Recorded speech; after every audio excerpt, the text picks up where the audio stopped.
And we'll fly,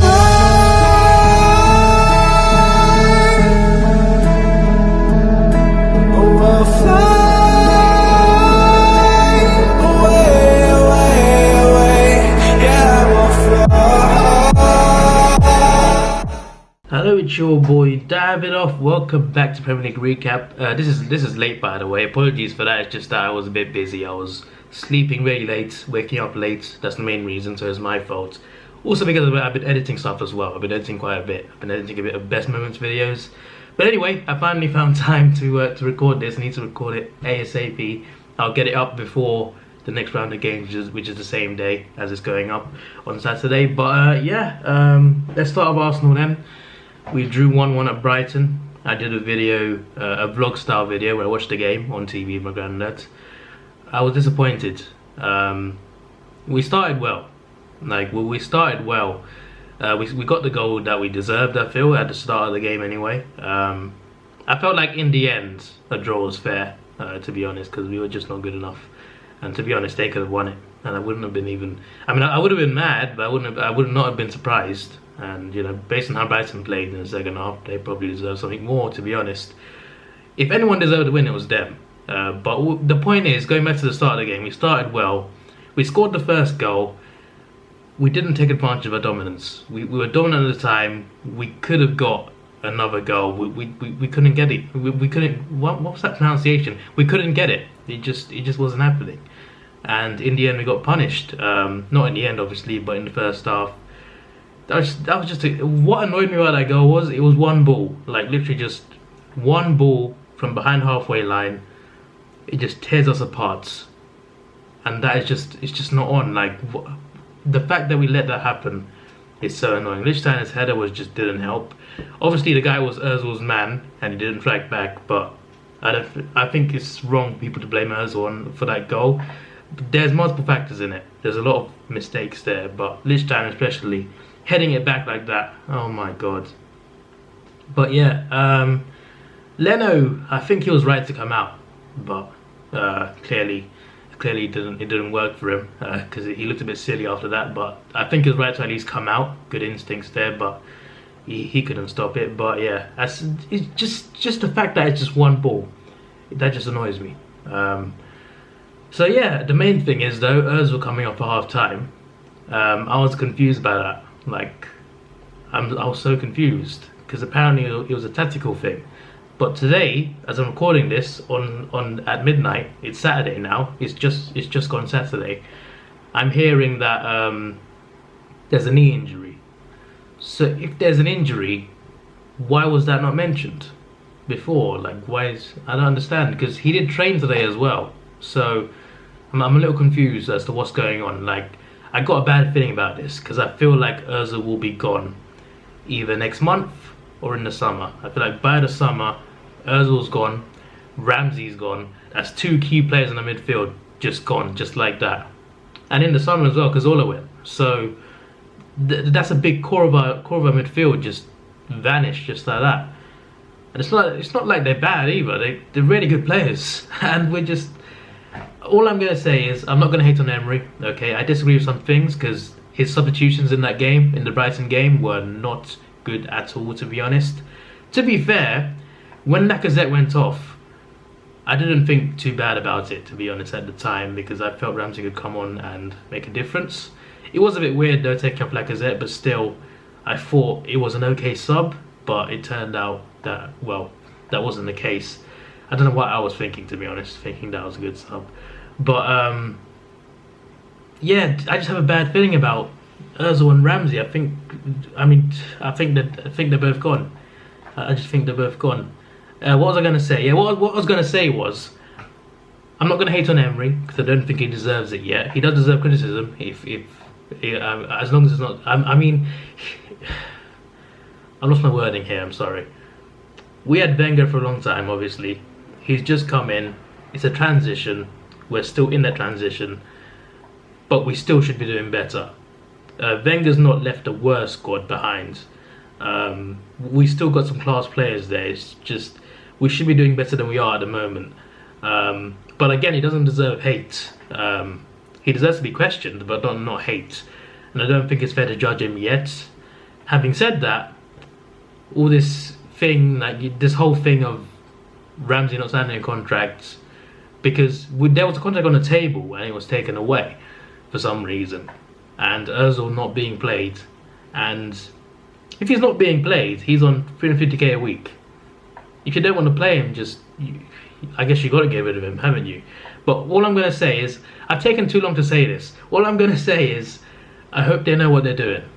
Emery and higher powers in the club, I hope they know what they're doing, because they're getting rid of some key players, and I hope in the long term it proves to be a good move. But at the moment, I just don't understand it. I just don't get it.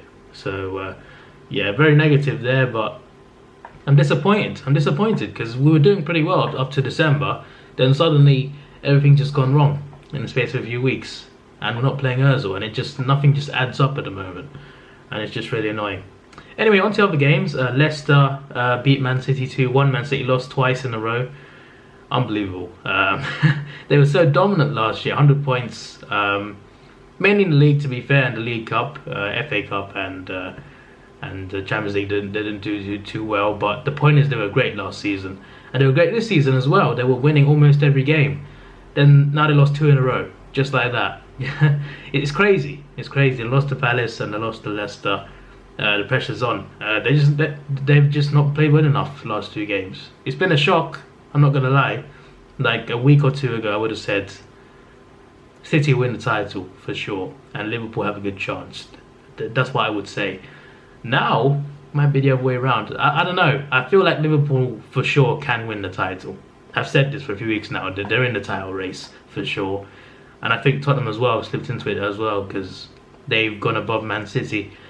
I don't think they'll win the league, Tottenham. I hope not anyway, as an Arsenal fan, but I don't think they'll win the league. But at the moment, they're in it. At the moment, even they're in it. So there we go. Right now, it's a 3-horse race, Spurs, Liverpool and City. But yeah, these 2 losses, they have shocked me a little bit, because I did not expect this, obviously. Not many people did. But there we go. The winning goal, though, that was great. Whoever hit that, I can't remember his name. That was a great winning goal. Absolute rockets into the corner. That was brilliant. And yeah, Liverpool beat Newcastle 4-0. Not much to say really, apart from the Salah incident. He did dive, to be honest. There was contact, so I guess in a way you can see why the ref giving it. But it can be contact and a dive at the same time. Like, I don't get this idea that contact means it's definitely a foul. If that's the case, then Mustafi never dived against Huddersfield, neither did Xhaka. So that means we shouldn't have got 3 yellow cards in the league game against Huddersfield. I'm just saying, we got 3 yellow cards in the game once for diving, and 2 of them had contact. I'm just saying, if contact is enough for a penalty, then I don't get it. I know that's different referees and different games, but I'm just saying, like, for some teams, if there's contact, it's a penalty. For other teams, if there's contact, it's still a dive. Am I making sense? I don't know. But either way, you know what? They win 4-0 anyway. It doesn't really affect much, to be honest. It doesn't. I know it was 1-0 at the time, but I think Liverpool will still win that game anyway. They still win that game regardless, I think. So for me, it doesn't make a difference, to be honest. So I think it's just, if it was like a match-changing decision, then I would have been a bit more annoyed. But yeah, there we go. Liverpool on good form, and I think it sets up a great game on Thursday, next week Thursday. Man City v Liverpool at the Etihad. If Liverpool win there, it wouldn't be over. It wouldn't be over because in the 2011-12 season, the season where Aguero won it in the last seconds, Man United had an 8-point lead in April. Talking about, that's a month away from the end of the season. They had an 8-point lead, Man United. This is not just any Man United. There's not the Man United now. This Sir Alex's Man United. They had an 8-point lead in April, and they lost it on goal difference. So right now, a big lead means nothing. But still, if they win at Etihad, that gives them a big chance. And I guess if Tottenham keep winning, it gives them a chance of actually being a bigger threat to Liverpool than Man City are. So that's crazy. So looking forward to that game. That's gonna be a good game. I got 1 week free of Sky Sports. I got a code for it. I got that. I have to activate it to use it. I might use it for this week because there's games on the weekend as well. So I might use it for Saturday and Sunday, and also for the Thursday game. I might do that actually. It is Saturday now. I might activate it in a bit. So it's gonna be good. It's gonna be good. I can't wait for that game on Thursday. That's for sure. What I'm not looking forward to is the Arsenal game against Liverpool away. That's before the Man City Liverpool game. It is on Saturday, today, as I'm recording this. I'm saying it right now. We're gonna lose at least 3-0. I think at the moment. That's what I'm thinking. I think we'll concede at least 3.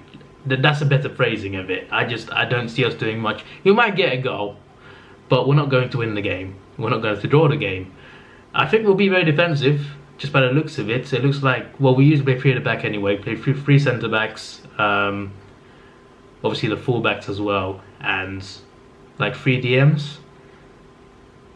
Yeah, I mean, we'll play Torreira, Xhaka, and Guendouzi. Guendouzi and Xhaka, technically, they're not DMs, technically. Technically, they're a bit more advanced, but still, that's very defensive, and it's just not going to work. It's going to be a lot of sideways passing, like the Brighton game. So I'm not looking forward to it. I'm not. I mean, we could park the bus. I don't like parking the bus, but there might be a best chance of getting something, to be honest, because it's not looking good. Our last game of the year at Anfield, last game of 2018, is going to end in misery. Hopefully 2019 is better for us. That's all I'm going to say. Yeah, Spurs beat Bournemouth 5-0. A big battering there. Yeah, just in general, like, they're playing really well, and this was a good win. I know it's only Bournemouth, but still, they're playing good football. Son is on fire. So Son is crazy. He's really good. I hate that he plays for Spurs because I always liked him. I liked him before he signed for Spurs. I watched him in the Bundesliga, and he was scoring goals there as well for fun. So it's kind of annoying to see him doing it for Spurs as well. But yeah, he's on good form. They're playing well in general, like going forward. Their players going forward are all like on good form, and obviously that helps a lot in scoring lots of goals. And they got a strong defense as well. It's not too bad, that defense. Yeah, they got strong players in every position really. Not every position, but like in all areas of the pitch. So yeah, that's good for them. Hopefully they don't win the league though, or anything for that matter. Anyway. Chelsea won 2-1 at Watford. I watched this whole game. This game and the Arsenal game, watched the whole game. Watford didn't play that badly, to be fair. They probably could have gotten something more. Chelsea deserved the win in the end. They got a penalty. It was a penalty. Ben Foster, I don't know what he was doing, but it was definitely a penalty. Hazard played well, got a couple goals. One was a penalty, of course, but still. First one was a good finish. He played well in that game. Watford were not that bad, though, for me. They really were not that bad. Chelsea were just more clinical. That was all it was, really. Watford's goal was good, but yeah. Yeah, I don't know what Ben Foster was doing, though. Like, he had cover. A defender was there. I don't understand why to like go into Hazard like that, but yeah, there we go. It's a good win for Chelsea, though. Good away win, hard fought. United beat Huddersfield 3-1, I think. I have 5-1 on my phone. I'm pretty sure it was 3-1. Obviously, Ole Gunnar has just come in, and he's doing pretty well. Haven't played anyone big yet, but he's still doing pretty well. Did I say Bournemouth or Huddersfield? I said Bournemouth, right? Just in case. United beat Huddersfield 3-1. I can't remember what I said. I'm modelling up everything today. But yeah, it's a good win for them. They've improved their form recently, so that's good. It makes Mourinho look worse. Like every time they win, he just makes Mourinho look worse every time. Like, what was he doing with this team? Like, seriously, was it just them not wanting to play well? I don't know. But it's a big contrast between him and Ole. So there we go. Everton won 5-1 at Burnley. This one shocked me because Everton lost 6-2 like 3 or 4 days before, and I was just like, what? This just came out of nowhere. It makes up for the goal difference, to be fair. No one wants to lose 6-0, obviously, but the 5-1, 6-0. Did I say 6-0? No one wants to lose 6-2 at home to anyone. Yeah, I think this 5-1 away win kind of makes up for it goal difference wise. So yeah, it's good for them. I guess this was their way of responding to that 6-2 loss. Obviously they probably disappointed a lot of fans and themselves, let down a lot of people, so this is a good win to make up for it. It did still surprise me though, because even though I feel they're stronger than Burnley, I felt Burnley would win this game. I thought Burnley had a good chance in this game, but I was wrong. They're not in good form anyway, Burnley, but still, I thought they'd get something out of this game, but clearly I was an idiot. Lucas Digne's goal though, what a goal. What a goal. Fulham and Wolves drew 1-1. Fulham took the lead, 74th minute. Wolves equalised very late. I think Fulham are gonna. I think they'll be a bit annoyed because they scored a goal quite late. Not that late, but quite late, and they were like 5 minutes away from winning. And to concede that is just. To be fair, Wolves deserved at least a point. Wolves played better in that game, but Fulham will feel unlucky because even though they played worse than Wolves, they had the lead. They had the win. They need what they need is wins, and to lose it like that, that's just, they didn't lose, but to lose those 3 points, obviously will be annoying for them. Yeah, there we go. Crystal Palace and Cardiff drew 0-0. Not much to say really. All I'm gonna say is I watched the highlights of this game. All I'm gonna say is both teams were quite unlucky. Cardiff had less chances, but they could have gotten a goal. But Crystal Palace, I think they hit the bar like twice, didn't they? They were very unlucky not to score. Like, I'm surprised they didn't score from all the chances they had. They were so close a number of times, but yeah, there we go. Palace were just unlucky, I guess. I guess it's a good point for Cardiff though, to be fair. It's not too bad. It's not the greatest of games, but there were some good chances. But for Cardiff, it's not a bad point, to be fair. And that was all of Boxing Day's games, I'm pretty sure. And then the 27th, West Ham beat Southampton 2-1 away. I watched like a few clips of this, to be honest. Didn't really watch it, but the first goal was quite scrappy. But Felipe Anderson, he's got a couple goals. He's on fire as well. Another player playing really well this season, in his debut season as well. First goal was a banger. Great goal. Great finish. Near post as well. Second goal, a great counter-attack. Counter-attacking from West Ham there. From one box to another in seconds. And a good finish there from Felipe as well. I don't know why it's a good finish there, as if I'm watching it right now. It was a good counter and a good finish. It was very good from Anderson, and he's playing well. West Ham are in good form. They're winning most of the games at the moment. They last 6-7 games, they won most of them. They only lost like once, I think, once or twice. The point is they're in good form. So yeah, that's good for them. Apparently though, I say apparently, I saw it. There was a foul leading up to the West Ham goal, which wasn't seen. So a bit controversial, but yeah, never mind. Decisions like that happen all the time. Whatever, VAR will come in next year anyway, so I look forward to that. We need it now though, to be honest. But why can't we just put it in now? I don't get it. Like, why do you have to wait till the end of the season? The same thing happened with goal and technology as well. Like, we have to wait till the next season. They announced it, then we have to wait till next season to actually see it. Like, why do you have to wait? I'm so confused. But anyway, whatever. It is what it is. This was your boy Davidoff. Please like, share, subscribe. Thanks for watching. Have a good day, and see ya.